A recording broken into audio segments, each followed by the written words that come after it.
Je m'appelle Nossobu et j'ai le grand plaisir de vous parler d'un homme extraordinaire, Lawrence Anthony, l'homme qui aurait des éléphants. Et ce grand défenseur de l'environnement a commencé par sauver, réhabiliter des éléphants qui étaient victimes du braconnage et qu'il a amené dans sa réserve. Puis il est parti aux eaux de Bagdad pendant la guerre d'Irak.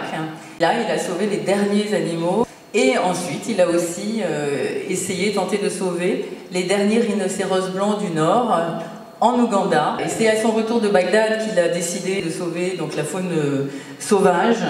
Et pour cela, il a écrit et proposé une résolution à l'ONU. Quand on expire ou on rejette du gaz carbonique, ce gaz carbonique en fait est avalé par un arbre et l'arbre lui va rejeter de l'oxygène qui lui permet de respirer. La matriarche et le troupeau sont là en train de rendre visite à Lawrence Anthony. Avec le troupeau, Lawrence disait que c'était une aventure spirituelle car ces géants de la planète m'ont transporté profondément dans leur monde.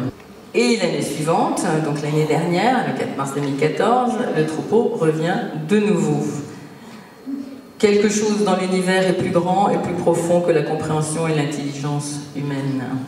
Une des phrases préférées de Lawrence, c'était de dire que la seule bonne cage est une cage vide. Il y a Aristote qui disait que les éléphants sont des animaux qui surpassent tous les autres en esprit et en intelligence. La légende continue avec un troupeau de 29 éléphants. La création du premier centre de réhabilitation des rhinocéros pour les orphelins à la réserve de Tula Tula. À tort, l'écologie est souvent en fait associée malheureusement à un parti politique principalement de gauche. Et ce n'est pas le cas, bien entendu, puisqu'il n'y a pas besoin de faire la politique pour respecter l'environnement, c'est une façon de vivre.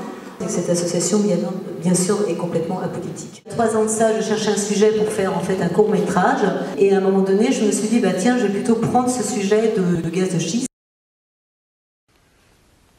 Probably the most important crisis facing mankind at this point in time is not CO2 emissions, but species depletion. We're facing an extinction of species across this planet at this point in time, which is quite unprecedented.